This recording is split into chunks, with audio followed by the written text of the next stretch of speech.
Hello everyone, সবাই কেমন আছো? আশা করছি সবাই খুব ভালো আছো। আজকে বছরের প্রথম দিন, মানে আজকে 1 জানুয়ারি। তাই সবাইকে হ্যাপি নিউ ইয়ার আর সবাইকে অনেক অনেক ভালোবাসা। নতুন বছর সবার খুব ভালো কাটুক। আজকে কোথাও ঘুরতে যাবার তেমন কোনো প্ল্যান ছিল না, কারণ বাবাই এর অফিস ছুটি ছিল না। এদিকে বাবু ঘুমিয়ে পড়েছে, তাই আমি রাত্রের রান্নাটা দুপুরবেলায় সেরে রাখছিলাম। আর রান্না করতে করতে হঠাৎ বরের ফোন আসে, তাড়াতাড়ি রেডি হয়ে নাও, বিকাল 5টার মধ্যে আমরা সার্কাস দেখতে যাব। বরের কথা মতো তাড়াতাড়ি রেডি হয়ে বাবুকে রেডি করিয়ে আমরা টোটো ধরে বেরিয়ে পড়লাম। বাড়ি থেকে আমি একাই বেরিয়েছি বাবুকে নিয়ে। বালি পর্যন্ত যাব, তারপর ওর বাবা ওখানে চলে আসবে। টোটো ধরে যখন আমরা বালিতে এলাম তখন দেখি বাবাই আগে থেকেই দাঁড়িয়েছিল। বাবাকে দেখে বাবু তো ঝাঁপিয়ে কোলে চলে গেছিল বাবার। ছোটবেলায় মায়ের মুখে শুনতাম বছরের প্রথম দিন খুব ভালোভাবে কাটাতে হয়, তাহলে সারা বছরটা খুব ভালো যায়। আমাদের তো কোনো প্ল্যান ছিল না ঘুরতে যাবার, কিন্তু কে জানে বলো, ভগবান ঠিক করে রেখেছে আমাদের জন্য যে সার্কাস দেখতে যাব আমরা। তো যাই হোক, বাবুকে নিয়ে বাইকে করে বেরিয়ে পড়লাম, কিন্তু একটুখানি যেতে না যেতেই অনেক জ্যামে পড়ে গেলাম। পুরো রাস্তাটাই জুড়ে জ্যাম হয়ে আছে। আমরা এখন যাব বাবাইয়ের অফিসের ওখানে। সিটির মোড়ের ওখানে নাকি নতুন সার্কাস হচ্ছে।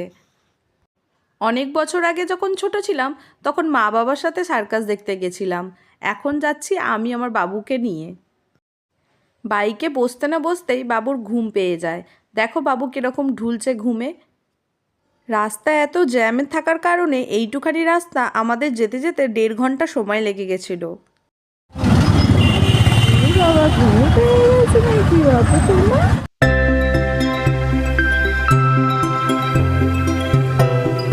আমরা পৌঁছে গেলাম যেখানে সার্কাস হচ্ছিল।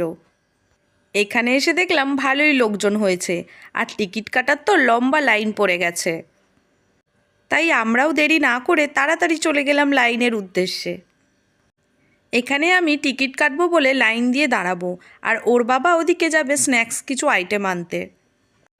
এত লাইন ঠেলে টিকিট কেটে যখন আমি বাবুদের কাছে এলাম, তখন দেখছি বাবু দেখো একটা কি খেলনা কেনার জন্য বায়না করছে। কিছুতেই ভেতরে ঢুকবে না, মাটির মধ্যে বসে পড়ছে। ও নাকি এখন বেলুন কিনবে। বেলুন নিয়ে কি সার্কাসের ভেতরে যাওয়া যায় বলো তো? ও এখন আমার হাত ধরে টেনে টেনে নিয়ে যাচ্ছে। আমি বলছি যে কি কিনবে, চলো দেখাবে, চলো আমাকে। এইটুখানি বাচ্চা হলে কি হবে, দেখো আমার হাত টেনে ঠিক নিয়ে যাচ্ছে। এত ভিড়ের মধ্যেও বেলুনওয়ালাটাকে ঠিক ও খুঁজে বের করেছে। দেখো এগুলো বলছে কিনে দিতে। এগুলো নিয়ে যদি এখন ঢুকি ওখানে তাহলে তো ফেটে যাবে। ওকে বলছি যে পরে কিনে দেবো, ও কিছুতেই আর শুনছে না। গেটে ঢোকার মুখে আমরা কয়েকটা ফটো তোলার জন্য দাঁড়িয়েছিলাম। বেলুন কিনে দিইনি বলে বাবু কান্না করছিল।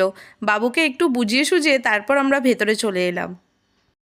ভেতরে গিয়ে দেখি পুরো জায়গাগুলো ভর্তি হয়ে গেছে। অনেক কষ্টে একটা জায়গা পেলাম বসার জন্য, তাও আবার আলাদা আলাদা। ওপরে আমি বসলাম আর নিচে ওর বাবা বসলো। সার্কাস দেখবো বলে সবেমাত্র বসেছি, আর সার্কাসটাও তখন আরম্ভ হয়েছে। ব্যাস বাবুর দুষ্টুমি আরম্ভ হয়ে গেছে। বাবু তো বিরক্ত করতেই থাকছে। আগেকার দিনে যখন আমি সার্কাস দেখেছিলাম তখন অনেক জীবজন্তু পশু পাখি নিয়ে খেলা দেখাতো, কিন্তু এখনকার দিনের সার্কাসে নাকি এইসব আর আনে না। টোটাল সার্কাসের শো ছিল 3.5 ঘন্টা, কিন্তু ততক্ষণ বাবুকে নিয়ে বসবো কী করে ভাবছিলাম, কারণ বাবু বসতে না বসতেই ওর দুষ্টুমি আরম্ভ করে দিয়েছে। শুধু আমাকে কেন, পাশের লোককেও বিরক্ত করছিল। আমাদের ভিডিও যদি তোমাদের ভালো লেগে থাকে, তাহলে যদি ইউটিউব থেকে দেখো তাহলে আমাদের চ্যানেলটাকে সাবস্ক্রাইব করে দেবে, আর যদি ফেসবুক থেকে দেখো তাহলে ফলো বাটনটা ক্লিক করে পাশে থাকবে।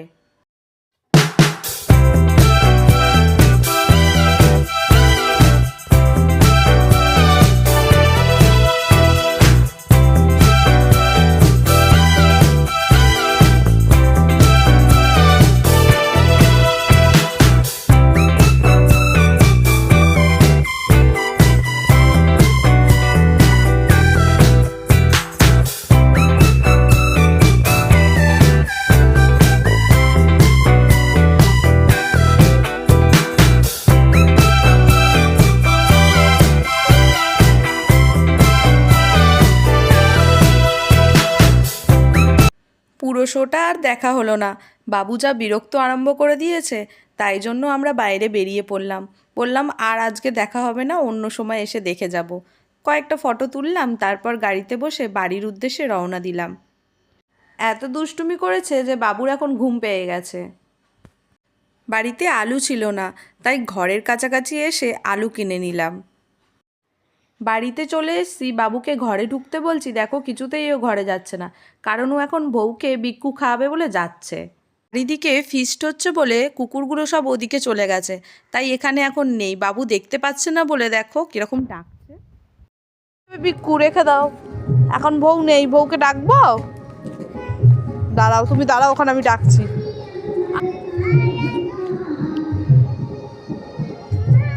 বাবু তো এখন ঘরে যাবে না, ও আগে বউকে বিক্কু খাওয়াবে, তারপরেই যাবে। ততক্ষণ তোমরা ভালো থেকো, সুস্থ থেকো, দেখা হচ্ছে পরের ভিডিওতে।